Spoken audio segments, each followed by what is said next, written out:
Identifier, analyser, planifier, trader. Votre rendez-vous avec IG. Investissez avec les Turbo 24.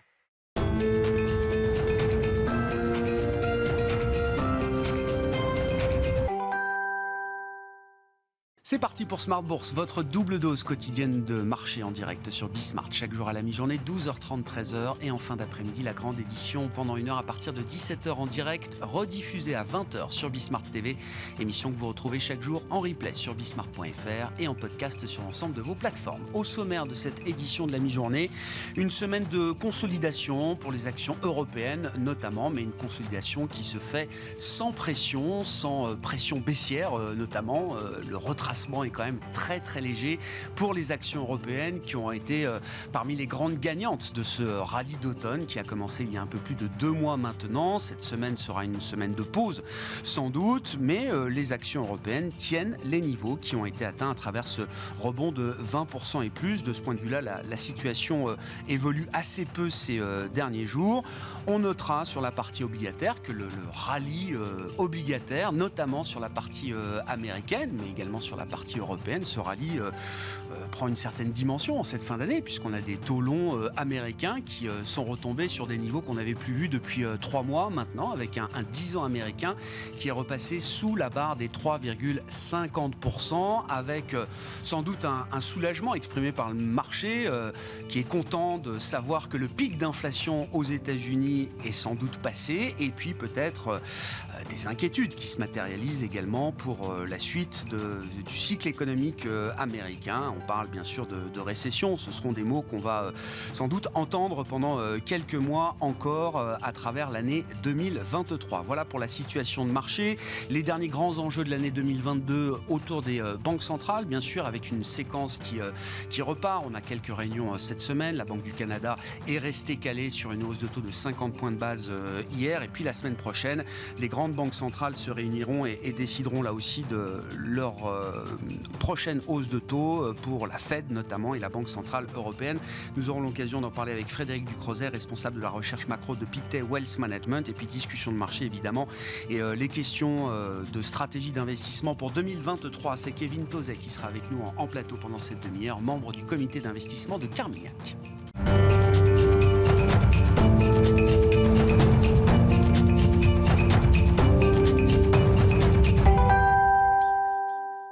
Mais d'abord, les questions banque centrale et Frédéric Ducrozet est avec nous en visioconférence depuis Genève, responsable de la recherche macro de Pictet Wealth Management. Bonjour et bienvenue Frédéric. Merci beaucoup d'être avec nous. On va parler des prochaines réunions qui vont clôturer cette année 2022, la semaine prochaine notamment pour la Fed et la Banque Centrale Européenne. Mais vous l'avez écrit cette semaine, Frédéric, il y a un sujet fascinant dans le monde des banques centrales.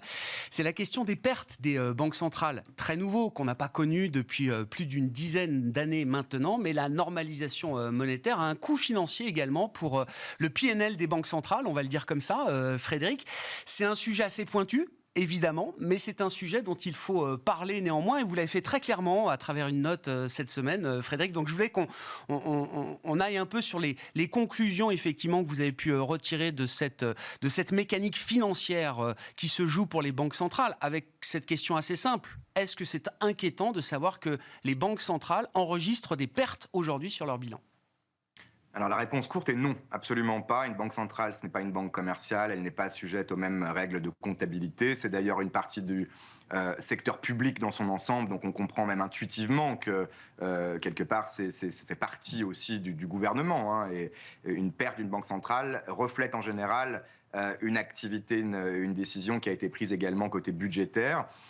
C'est un non-sujet a priori en théorie, mais fascinant en pratique, c'est vrai. On en a reparlé cette semaine parce que la Banque centrale de Belgique, qui est un peu un ovni dans l'eurosystème des banques centrales nationales européennes, parce qu'elle est en partie cotée sur les marchés, a émis un profit warning et a signalé des pertes à venir, peut-être même de l'ordre de 10 milliards d'euros sur plusieurs années. La Banque centrale néerlandaise l'avait fait avant elle. On a des exemples en Australie, au Royaume-Uni, qui sont aussi un petit peu particuliers. Chaque situation est différente. Donc ce qu'on peut dire, c'est que d'abord, Ce n'est pas un problème. Une banque centrale peut même opérer dans des cas extrêmes avec un capital négatif, des pertes vraiment inscrites à son bilan pour plusieurs années. On a eu la Suède, le Chili, tout un tas d'exemples historiquement. Deuxièmement, c'est le reflet et la photo aujourd'hui d'une normalisation monétaire, effectivement, qui va durer. Donc ce n'est que le début d'un processus, mais il ne faut pas oublier d'où on vient. La plupart de ces banques centrales ont engrangé des profits massifs pendant plusieurs années, en parfois taxant les banques avec des taux négatifs, entre guillemets, mais c'est ce qui s'est passé en pratique, en achetant de la dette dont le prix s'est apprécié, en achetant tout un tas d'actifs dont les prix sont appréciés. Donc même comptablement, même si on pensait que c'est un problème dans certains cas, ce n'en est pas quand on prend un peu de recul, compte tenu de tous ces profils qui ont été accumulés. Et puis enfin, les aspects plus précis, cas par cas, eh bien, malgré tout, il peut y avoir des conséquences, à court terme en tout cas, en termes budgétaires notamment. Le Royaume-Uni, il y a un accord spécifique entre le Trésor et la Banque centrale. Le Trésor doit indemniser les pertes de la Banque centrale. L'Australie, pour une raison qui personnellement m'échappe, a décidé de mark-to-market les pertes sur ces détentions de dette, donc vraiment d'enregistrer les pertes comptablement, et donc il pourrait y avoir une peut-être potentiellement recapitalisation, un appel aux contribuables. Il y a quand même des cas où il peut y avoir des conséquences, même si la théorie vous dit que c'est un sujet qui, a priori, n'a pas d'implication pratique pour l'économie réelle ni pour les marchés. Si je comprends, donc ça n'a pas d'implication sur la conduite de la politique monétaire. En revanche, ça a des conséquences budgétaire pour les États, Frédéric, il faut peut-être le rappeler. Dans l'eurosystème, notamment, les trésors nationaux se sont vus verser des dividendes importants, justement, en provenance de l'eurosystème, de la Banque centrale européenne et des banques centrales domestiques. Évidemment, ce schéma-là, il est terminé. Est-ce que ça veut dire que les budgets vont devoir enregistrer un manque à gagner, des pertes de ce point de vue-là ? Probablement pas, et il n'y a pas non plus de nécessité de recapitaliser ces banques centrales. La BCE l'avait fait au début de la crise de la dette souveraine. Il y a une décision politique, c'est quasiment psychologique, j'allais dire, en termes de crédibilité, qu'une banque centrale ait peut-être suffisamment de réserves, mais elle les a. La BCE a et des buffers, des matelas d'amortisation de ces pertes absolument gigantesques. La question, elle est plutôt institutionnelle en zone euro. C'est un objet, cette union monétaire, extrêmement compliquée. Il n'y a pas d'harmonisation des pratiques entre, j'ai cité la Belgique, les Pays-Bas, l'Allemagne. Il y a des différences de pratiques. Il y a quelques zones d'ombre juridiques également sur la capacité de la BCE à renflouer une banque centrale nationale en particulier. Il faut rappeler enfin, dans le cas de la zone euro, que c'est un petit peu plus compliqué qu'ailleurs parce que certaines banques centrales ont acheté des dettes à des taux négatifs et pourraient, même sans les vendre, enregistrer des pertes. Et puis le niveau de réserve des banques commerciales est tellement important, plus de 4 000 milliards d'euros, qu'il faut les rémunérer à un taux d'intérêt qui monte. C'est de la politique monétaire normale, mais compte tenu de ces excès, de ces montants qu'on n'aurait jamais imaginés au moment de la création de l'euro, on se retrouve dans une situation où, on a fait le calcul dans la note, on peut imaginer des transferts de la Banque centrale aux banques commerciales de l'ordre de 50 et pourquoi pas 100 milliards d'euros par an dans des cas extrêmes, ce qui est quand même politiquement un petit peu sensible. Donc je crois que c'est vraiment in fine une question politique. Il y a une solution radicale, probablement en zone euro, qui n'est pas envisageable aujourd'hui, mais qui serait de complètement abolir toutes les banques centrales nationales, d'avoir une seule banque centrale, puisque c'est le cas aujourd'hui. Les banques centrales nationales ne sont que les outils de transmission et de mise en œuvre de la politique monétaire qui est décidée à Francfort. Donc je trouve que ça pose des questions, en tout cas politiques, très intéressantes. Bon, voilà pour ce sujet de fond, effectivement. Et de ce point de vue-là, ça montre bien qu'on a changé d'air par rapport au cycle précédent, Frédéric. Si on en vient aux prochaines décisions, alors plusieurs banques centrales s'expriment là en cette fin d'année.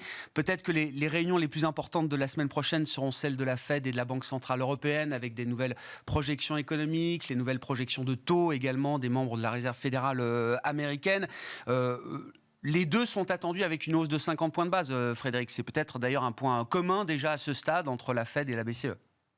Oui, et je pense que malgré quelques petites voix dissonantes et peut-être quand même un biais au quiche toujours avec ces banques centrales qui ont envie d'en faire plus et d'être convaincus que l'inflation est vraiment en train de refluer avant de ralentir la cadence, les deux, en tout cas, la Fed et la BCE vont très probablement monter les taux de 50 points de base, donc baisser d'un cran la vitesse du resserrement monétaire. On attend également la Banque nationale suisse, la Banque d'Angleterre sur ce même type de montant. Donc la difficulté, c'est plutôt la communication. ne pas laisser le marché s'emballer. Et c'était la difficulté du discours de Powell récemment aussi, avec l'idée que c'est bientôt une pause. Non, les banques centrales ralentissent la cadence, mais quelque part, l'analogie pour gravir une montagne, c'est de ralentir un petit peu quand la pente devient plus raide, mais pour aller plus haut et pour y rester plus longtemps. Donc ce message-là doit vraiment être martelé, je pense, par la Fed et la BCE la semaine prochaine. Les données sont plus importantes que jamais, notamment en termes d'inflation et de salaire. De ce point de vue-là, en zone euro, c'est un peu plus encourageant, disons, qu'il y a 1 ou 2 mois.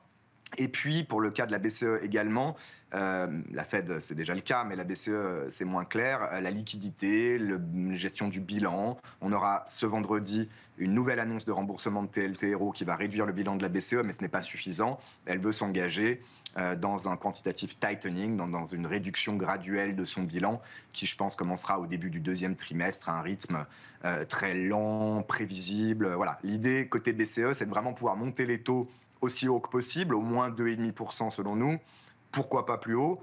Dans ces conditions, il faut maintenir une stabilité financière et ne pas surprendre du côté de la liquidité, du côté de la gestion du bilan.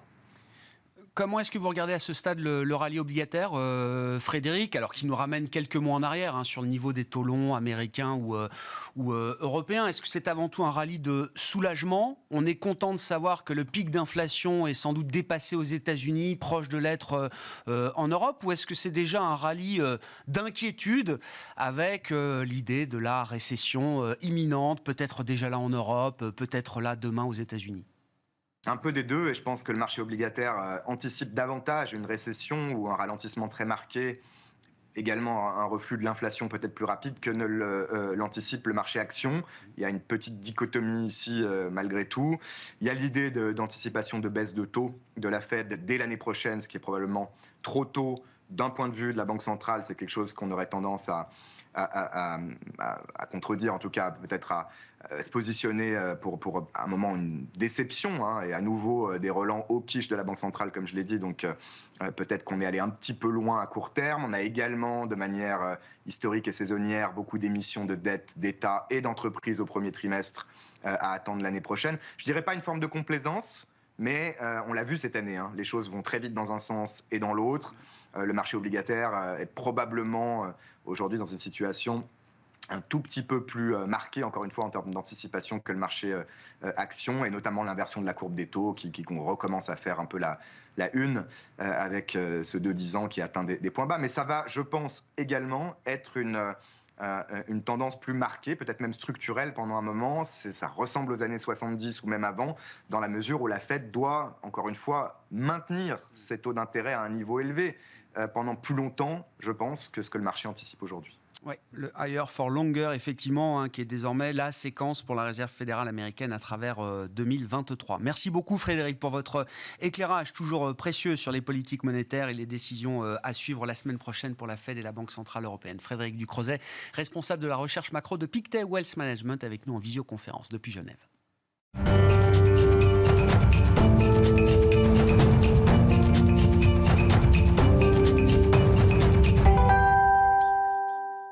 On va poursuivre cette discussion sur le terrain des marchés. On va continuer de parler des banques centrales, entre autres avec Kevin Tozet, membre du comité d'investissement de Carmignac. Bonjour Kevin. Bonjour Grégoire. Merci beaucoup d'être avec nous. On aura dit beaucoup de choses quand même cette année autour des banques centrales. On va continuer d'en parler à travers 2023, mais le véritable nouvel événement de cette fin d'année, c'est quand même ce qui se passe en Chine. Ouais. Et c'est pas juste un pivot sanitaire, c'est comme ça que je le présente depuis plusieurs jours. C'est une partie effectivement de la nouveauté de l'équation chinoise, mais c'est pas la seule raison qui fait que la Chine est peut-être considérée différemment par les investisseurs en cette fin d'année 2022, Kevin.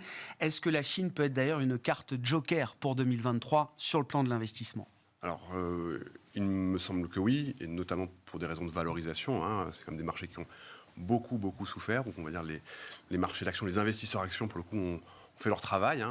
Les valorisations étaient revues à la baisse, les perspectives de croissance bénéficiaires aussi. Les autorités chinoises communiquaient ce matin sur le fait que le virus était plus faible, et que la Chine était plus forte. Et, Omicron, c'est moins grave que Delta. C'est le discours qu'on entend maintenant, enfin que les Chinois entendent à travers les médias notamment. Oui, mais la Chine est aussi plus forte parce qu'il y a quand même cette forme d'inflexion qui est en train de se mettre en place sur d'autres pans de l'économie chinoise. Alors sur la politique zéro Covid, oui, on assiste à une réelle levée des restrictions sur un rythme qui est quand même plutôt plus agressif que ce qui était, on va dire, globalement anticipé. Voilà, pour le titre de l'anecdote, par exemple, il y a plus de centres de tests PCR dans la gare de Shanghai. Voilà, donc ça donne quand même une idée de ce qui s'y fait, des campagnes de vaccination qui repartent, plus de lits pour pouvoir soigner les gens qui seraient malades éventuellement. Et donc, c'est bien vers ça qu'on se dirige pour les mois qui viennent. Alors, il y a d'autres facteurs qui ont pesé sur l'économie chinoise, le zéro Covid. Il y a aussi le dégonflement de la bulle immobilière. Et là aussi, il y a des signaux encourageants. Alors, non pas que cette bulle va être reflatée, c'est sans doute pas l'objectif des autorités chinoises, mais il y a une forme de support à ce secteur immobilier. On a eu des baisses des taux d'emprunt hypothécaires. Il y a même des développeurs qui sont à nouveau, développeurs immobiliers, qui sont à nouveau autorisés à aller lever des capitaux sur les marchés d'actions chinois, ce qui avait été impossible, en tout cas ce qui ne s'était pas vu depuis 2010. Donc on voit bien plusieurs, on va dire, piliers de la croissance chinoise qui sont en train de se mettre en place. Ça a une incidence, parce que ça veut dire que la Chine, l'année prochaine, sera sans doute le seul grand bloc économique où la croissance du PIB sera supérieure en 2023 à ce qu'elle était en 2022. Ce qui n'est pas le cas chez nous en Europe, ni aux États-Unis. Donc ça, c'est un vrai facteur de soutien. Et c'est un facteur de soutien. Alors, pour la Chine en premier lieu, pour la zone d'influence chinoise en Asie, évidemment. Quel type de conséquences ça va avoir pour nos économies et est-ce qu'en net, on est content de voir une reprise chinoise telle qu'elle se dessine, avec peut-être, comme vous le dites, une vitesse de réaction des autorités chinoises sur le plan sanitaire, par exemple, qui est plus rapide que ce qu'on pouvait imaginer. Qui montre aussi peut-être que la Chine se prépare à un affaiblissement de la demande mondiale, d'une certaine manière. Alors, en effet, on peut dire le mot, la récession, c'est le mot le plus employé en ce moment. Dans nos économies développées, elle veut dire moins de demande externe, et on le sait, la Chine exporte beaucoup, ou importe pour mieux exporter des produits finis. Et donc, il faut bien venir soutenir l'économie. Alors, on n'aura sans doute pas un mouvement de reprise ou de relance aussi fort que ce qu'on a pu voir sur les crises précédentes, sur les périodes de récession dans le monde développé précédemment. Mais quand même, ça soutient très fortement les marchés d'actions chinois. Toute la thématique de la réouverture, des sociétés cotées qui opèrent dans le secteur des bars, de la restauration, par exemple. Des actions dont les cours ont remonté entre 50% et 100% au cours des dernières semaines. C'est un mouvement qui pourrait se prolonger, parce que là aussi, il faut prendre un peu de distance. Et on a certaines de ces valeurs dans ces secteurs-là qui traitent encore à 50% en deçà de leur niveau de 2021. Donc ça, un mouvement qui pourrait se perdurer, et d'autant que les flux, ou en tout cas les fonds qui en ont le plus bénéficié pour l'instant, c'est surtout des fonds spécialisés, des fonds d'action Chine, des fonds émergents, et pas encore les grandes gestions internationales. Et c'est vrai que avec cette inflexion sur ce qui préoccupait beaucoup les investisseurs mondiaux, encore une fois le zéro Covid, les marchés immobiliers, eh bien ça pourrait ramener des capitaux sur les marchés chinois. Donc ça devrait les aider. Et puis après, il y a sur le front des matières premières aussi, ça pourrait aider. Alors, sur le pétrole... Aider dans quel sens ? Alors, ça pourrait... aider à soutenir le prix des matières. Les métaux... Alors, le pétrole a peut-être une vie un peu à part, mais les métaux industriels, on voit, rebondissent en même temps que le marché chinois et que la thématique de réouverture de la Chine. Tout à fait. Donc, le minerai de fer, l'acier, le cuivre aussi. C'est sans doute, on va dire, une meilleure thèse d'investissement que le pétrole en tant que tel, qui, lui, est quand même sujet à un risque. Alors on va prendre le triple R pour faire un hommage aux autorités monétaires chinoises, mais c'est vrai qu'il y a le risque de récession, le risque, en tout cas la probabilité que le conflit russe aussi arrive à un terme et éventuellement. Et puis le troisième R, ce serait celui des réserves et des réserves stratégiques qui tardent à se reconstituer quand même. Donc là aussi, sur ce complexe des matières premières, sans doute minerai de fer, acier, cuivre, sans doute des bonnes thèses d'investissement pour les investisseurs pour les mois à venir. C'est pas des marchés qui nous indiquent une récession mondiale. Enfin, je veux dire, quand on regarde pétrole mis de côté, mais le pétrole s'effondre pas. Enfin, je veux dire, on est à $75 le baril, c'est correct, quoi. C'est fair. C'est pas non plus le signe d'une économie mondiale qui est en train de plonger. Quand on ajoute la carte chinoise dans l'équation 2023, est-ce que ça permet de réfléchir différemment à la profondeur ou l'ampleur des récessions qu'on attend en Europe, aux États-Unis? Est-ce que c'est un adoucisseur quand même par rapport à ces thèses-là qu'on a pour nos économies développées? Oui, alors on pourra revenir sur la séquence, parce que c'est vrai que voilà, la reprise chinoise, ça va sans doute aider la reprise, en tout cas la croissance en zone euro. Après, la zone euro, elle est aussi exposée à la croissance américaine. Ça reste son principal partenaire commercial. Et donc, s'il y a un ralentissement plus sévère que ce qui est anticipé aux États-Unis, ça nous pénalisera. Donc, nous, on anticipe plutôt, on va dire, une reprise plutôt modérée en termes de croissance en zone euro pour 2023. C'est vrai que dans ce qu'on voit aujourd'hui, la dégradation des indicateurs, c'est surtout des indicateurs avancés qui sont dégradés pour l'instant. Donc des données plutôt subjectives, des enquêtes auprès de consommateurs, sentiments de consommateurs, auprès des directeurs d'achat. Les données objectives, eh bien, elles tiennent pour le coup plutôt bien. Et donc ça veut dire que, eh bien, on va dire qu'on a plutôt une trajectoire économique qui s'annonce comme une forme de... On nomme ça une illusion de la désinflation chez nous, chez Carmignac, mais on pourrait avoir un premier semestre où, justement, l'économie mondiale tient plutôt encore bien. Plutôt bien. Ouais. Qu'est-ce que ça implique pour les banques centrales et comment vous vous positionnez par rapport à l'idée que le marché se fait à ce stade des décisions à venir pour les banques centrales en 2023? On a compris qu'on changeait de séquence.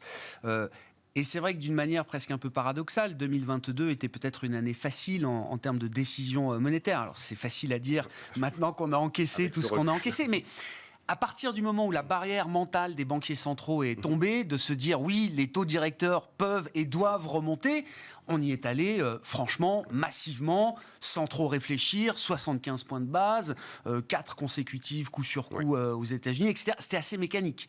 Là, chaque décision aura des conséquences peut-être plus délicates à gérer. Et donc, chaque décision sera peut-être sous-pesée de manière un peu plus prudente, je ne sais pas, en tout cas peut-être différente. Oui, alors on a eu ce cycle de remontée de taux d'intérêt extrêmement important. On rentre plutôt dans une phase, on va dire, plus d'observation, plus d'attentisme de la part des banquiers centraux. Donc, le taux terminal, donc le taux d'intérêt maximal qui sera atteint sur ce cycle-là est anticipé à 5% aujourd'hui.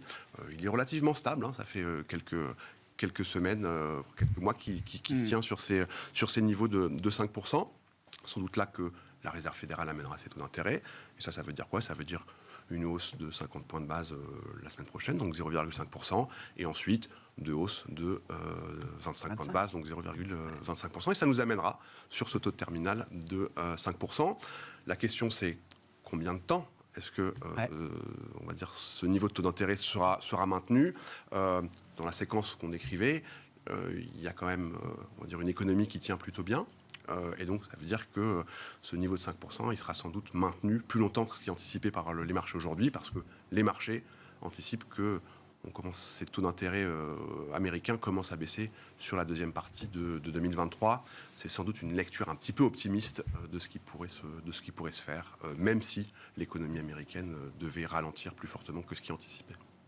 Est-ce que la BCE restera calée dans le rythme de la Fed, là, sur les prochaines décisions et celles de 2023 notamment? Ou est-ce qu'il y a un moment, deux histoires différentes peuvent s'écrire? Oui, les chiffres d'inflation au global ont atteint à peu près les mêmes niveaux et on a même vu un pic plus élevé atteint en zone euro qu'aux États-Unis, ce qui n'était pas franchement ce qu'on pouvait imaginer il y a encore quelques mois. Mais on est arrivé à peu près dans les mêmes étiages et pourtant... On a tous en tête que la nature du choc est assez différente. Oui, tout à fait. Alors, le cycle inflationniste, le point haut de l'inflation aux États-Unis, il est derrière nous. Alors, on a aussi des chiffres d'inflation la semaine prochaine. C'est un CPI, c'est ça? Aux États-Unis, des prêts à la consommation, donc, magnifique. Les deux derniers ont été assez spectaculaires. Oui, donc on pourrait voir une forme de rattrapage ou de compensation là-dessus. C'est quelque chose qu'il faut avoir à l'esprit. Sans doute pas assez fort pour faire... évoluer les signaux qui sont envoyés par les autorités monétaires américaines. En zone euro... Mais ça nous rappelle qu'on n'est pas à l'abri de déception encore sur le rythme de désinflation. Bien sûr. Ça, c'est ce qu'il faut comprendre. Il me semble qu'en 2023, c'est bien ça la trajectoire. C'est pour ça qu'on nomme ça l'illusion de la désinflation. C'est qu'on va passer de ce régime d'inflation à presque 2 chiffres à cette fourchette de 3-5%. Pour pouvoir ramener l'inflation à la cible des 2%, il faudra un durcissement des conditions financières bien plus important que ce qui fait aujourd'hui. En zone euro, la Banque Centrale Européenne, elle a démarré quand même un peu plus tard.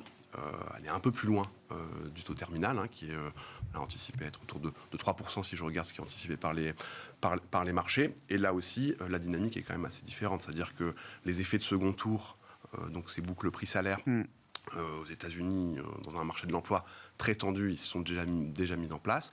En zone euro, c'est moins évident. Donc c'est des choses qui pourraient continuer de se mettre en place, ou en tout cas continuer d'avancer sur les mois à venir. Donc ça appelle plutôt à une politique monétaire assez plus dure, en tout cas, la Banque centrale. Qui continue de se durcir. Parce que ce risque parce que le risque ne s'est pas matérialisé, il reste devant nous, et c'est donc encore un risque à gérer pour la BCE en permanence. Et puis aussi parce que, on va dire...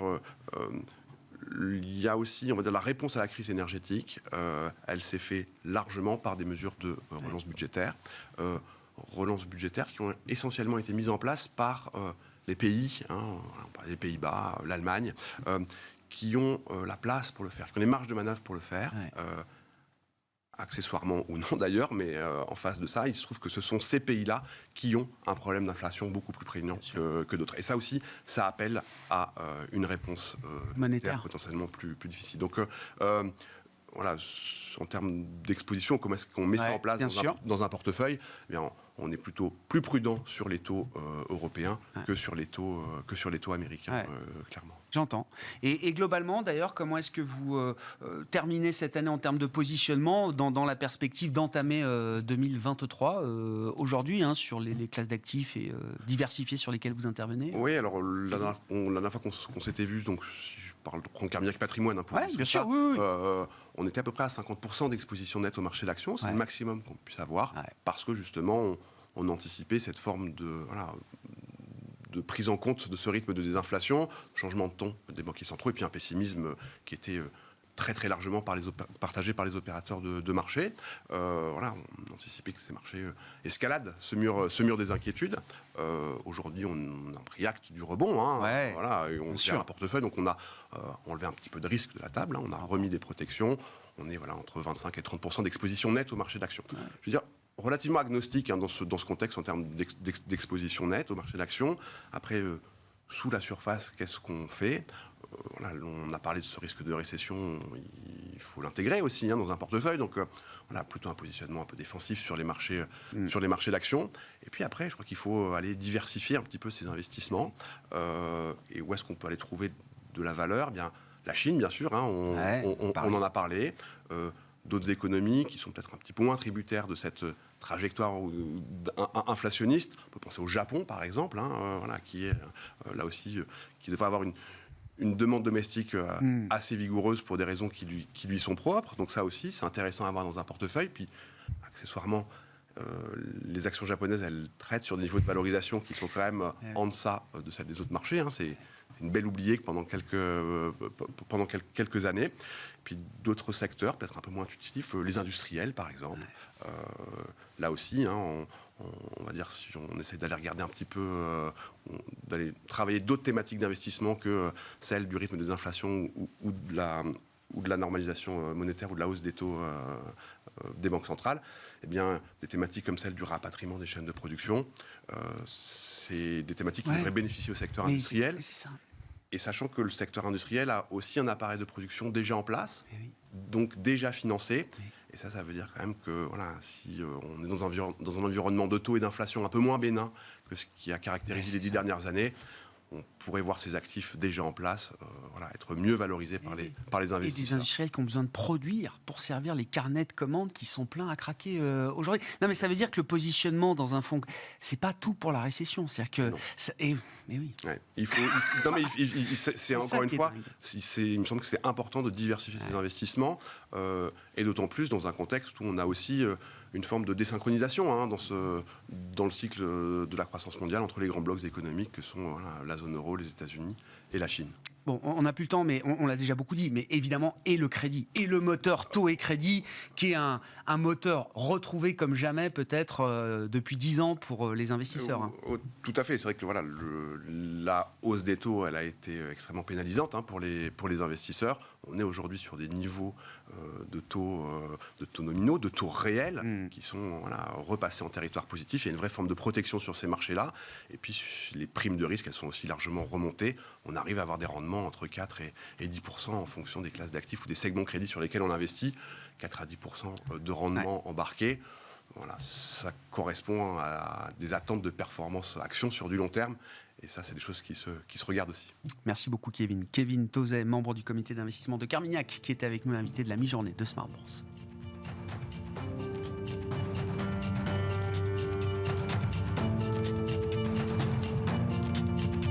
Identifiez, analysez, planifiez, tradez. Votre rendez-vous avec IG. Investissez avec les Turbo 24.